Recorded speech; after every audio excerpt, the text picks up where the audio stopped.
All right, mga kababayan, mga kaibigan, mga katokis, mga kapots. Kamusta po kayong lahat? And once again, welcome back po dito sa ating mumunting channel, Simply Tokis Vlog. Tayo po ay magbibigay lang ng maigsing komento, opinion at reaksyon sa mga mainit na usaping pang-politika sa ating bansa. Pag-usapan natin mga kababayan, ito namang International Criminal Court na ang tawag ng mga Sara Duterte shitheads. Mga shitheads, bakit? Mga tae ang laman ng utak, mga bobot tanga, no? Ang ICC daw po sa kanila ay Crimes Against Humanities. Ganyan po katangat kabobo itong mga Sara Duterte shitheads. Kasi tanga at bobo din yung kanilang among tokngol. Okay, ano ba ang ano dyan sa ICC? Ay nako, napakaganda po, no? Napakaganda ng development dito sa ICC, lalo na sa tatay nilang karton na uuwing abo. May ano po, meron pong update mga kababayan, no? Dalawa po ang update diyan kay Digong. Lalong-lalo na dun sa talunan nilang abogado na meron na naman po siyang ipinapile na motion sa pre-trial chamber 1 ng ICC. Naku, hindi na nadala itong mokong na abogado nila Digong, no? Sabagay, abogado siya, binabayaran ng milyon, kailangan magtrabaho. Kunwari magtrabaho, pero sa totoo lang tawang-tawa siya, no? Wala naman mangyayari sa kasong to. Matatalo rin tong matanda na to. Sige, kuda lang ako ng kuda dito, kundi nagtatrabaho. Pero sa totoo lang, guilty naman to. At ganun din po, nako, itong mga dilawan, itong mga kakampings, mga Katoliko, binira po ang Iglesia ni Cristo.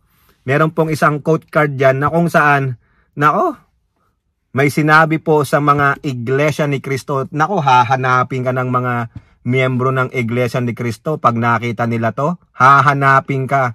Oh, baka ikaw ay KILL nila mga kababayan. Oo, mga piconers po yung mga ibang miyembro dyan, ha. Hindi po lahat, iba lang sinasabi ko. Mga ano po yan, mga mahilig mag-threat, mahilig pumatay, no? Yung mga KILL niya, marami dyan, no? Kaya yari ka, no? Ito, babasahin lang natin yung quote card, yung sinabi niya mga kababayan. Alright, so shout out po lahat sa inyo and may God bless us all. So unahin natin mga kababayan, ito pong ICC, the International Criminal Court. Sa balita po ng ABS-CBN, sinasabi dyan na ang ICC po ay nag-set na ng deadline para po itest yung kalusugan ni Digong, lalo-lalo na sa kanyang utak, kasi sinasabi ng abogado ni Digong, hindi po fit, hindi po malusog ang aking kliyente para tumayo sa trial. Kaya nga po nabinbin yung kanyang pagbasa sa kanyang mga charges. Kaya kinakailangan itest daw muna dahil hindi na daw po nakakaintindi yung matanda. Oo, nagdidimensya na po si tatay nilang karton. O baka yung karton talagang di makapagsalita yan. Pero yung totoong Digong, artista po yan, pangpamas po yan. Aktor po si Digong, magaling umarte. Ha? Pero nag-set pa rin po ng deadline itong ICC para po tignan si Digong. Ang ginawa pong deadline to test him sa kanyang neuro, sa kanyang pag-uutak ay December 5th. Actually mga kababayan, nausog na yan Dapat yan, may 3 expert na titingin kay Digong at sila ay magbibigay ng report hanggang November 5th. Tetestingin nila si Digong, ititest nila ng October 30, tapos October 5th, magkokomento na yung mga prosecutors, yung mga biktima ni Digong at yung defense. Ang nangyari, itong abogado, itong team ni Digong, nagfile na naman ng motion to dismiss yung isang doktor. Kasi sabi daw nila, yung unang doktor na neuropsychologist, hindi siya nag-disclose na suspendido yung kaso niya. Yung lisensya niya, sorry. Yung lisensya nung isang neuropsychologist na kinuha ng ICC, hindi daw nag-disclose na yung lisensya niya to practice his or her profession is suspended. Yung isa naman, yung second doctor, very derogatory daw yung mga remarks niya sa kanyang social media account. Yun ang tinitignan ng mga abogado ni Digong. Kaya hindi natuloy yung October 30 na pagtingin sa kanya. So ngayon, talaga, hindi na po makatiis itong ICC dahil malapit na silang mag-adjourn Holiday break yan. So sabi nila, hindi, tuloy tayo. December 5, titignan si Digong ng 3 na expert. Tapos after that, magkokomento na, lalabas na yung report niyan, magkokomento sila ng December 12 yung defense, the prosecutor, and the victims of Digong sa Peking War on Drug. No? Yan po, hindi po yan mabasura kasi talagang pinipigilan ng kampo ni Digong. Sige, pigilan ninyo hanggang sa siguro matuluyan si Digong, pero wala pong justice pag natuluyan si Digong eh. Yung papalitan niya na si Satanas sa impyerno, wala pong justice doon dahil tinakbuhan ni Digong through death yung kanyang mga kasalanan. Okay? So, delaying tactic po ang ginagawa ng kampo ni Digong. Hindi po totoong hindi makaintindihan si Digong. Sabi nung anak niya, nag-uusap kami, maayos naman kami nag-uusap. Oh. So, ibig sabihin, hindi sila namomoblema sa pag-uutak ni Digong. Matalas pa ang pag-uutak niya, lalo na pag-usapan mo, pokpok, yot-yot. Ay, nako. Oo, pabibili ka agad ng Viagra. Okay, ano pa yung isa na tungkol sa ICC, mga kababayan? Itong abogado ni Digong, dyan din po sa balita ng ABS-CBN. Ang sabi niya sa ICC, terminate. I-terminate nyo yung kaso ni Digong, ha? At pakawalan nyo siya. Now na. Kailangan nyo i-terminate yan immediately and unconditionally. Unconditionally release him. Dahil wala kayong jurisdiction. Yun po yun. Kasi noong October 23rd, nagdesisyon po ang ICC Pre-Trial Chamber 1 na meron silang jurisdiction sa mga kasong inisinampa kay Digong dyan sa ICC. So set po yan. Kailangan talagang litisin siya. Pero ang sabi ng kampo nila Digong, wala kayong jurisdiction kasi umalis na kami ng March 2019. Ang hindi nila alam, no, sinasabi sa Rome Statute, kung kailan na-commit yung crime at kayo ay member, we still have the jurisdiction. Di ba? Akala ni Digong makakaalis siya. Sinabi na rin ng ating Supreme Court sa Pilipinas na meron jurisdiction ng ICC base sa Rome Statute doon sa mga crime na nagawa nung time tayo ay member. Pero, siyempre, abogado yan ni Digong. Lalabanan niya. I-release nyo siya unconditionally. Walang kaso kasi wala kayong jurisdiction. O yan. Yan po ang sinasabi sa balita ng ABS-CBN. Talagang pinangangalanda kanila, wala kayong jurisdiction. Kaya nga po may bagong abogado dyan na nilagay ang ICC para magdesisyon dyan.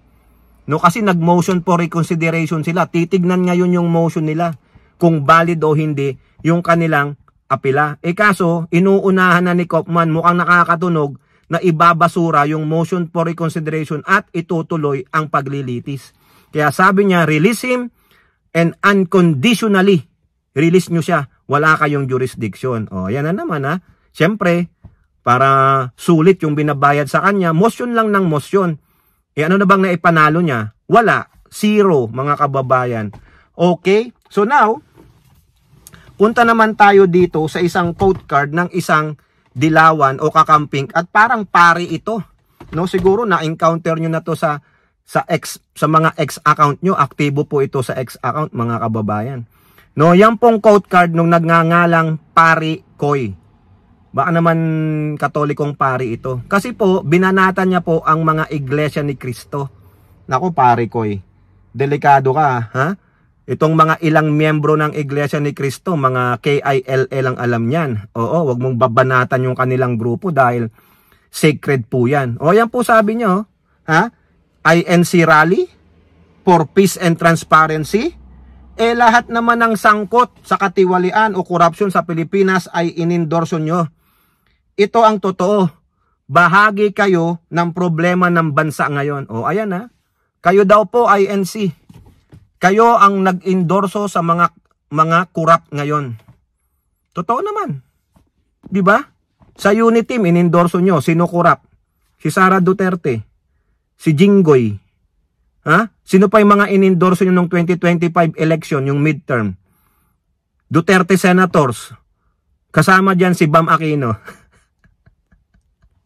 Hoy, Pari Koy, inendorso ng INC si Bam Aquino. Ang tanong, kurap ba si Bam Aquino? may napabalitaan bang corrupt si Bam Aquino? Sa akin, wala pa naman ako nabalitaan. Mukhang matino naman o nakapuntos ang INC. Pero karamihan ng inendorso nyo, sabi ni Pare Koy, mga corrupt. So parte kayo ng problema. Tapos magpipis rally kayo for transparency. Yung sinusuportahan yung si Sara Duterte, walang alam sa transparency. Di ba? O kaya parte rin kayo ng problema. Oo. Si Pare Koy yan nagsabi niyan ha, hindi ako. Binakbakan kayo ng isang dilawan at kakamping. Oo, mukhang Catholic priest pa yata ito, hindi ko po alam. So yan ha, mga kababayan. Pinangangalandakan nitong Pare Koy na ang INC ay parte ng problema sa bansa. Parte kayo ng... So gusto nyong i-rectify o ayusin yan sa pamamagitan ng rally? Ano? Papalitan nyo ang Pangulong Marcos tapos iuupo nyo sa tukmol? Ay hindi nyo po napalitan yun.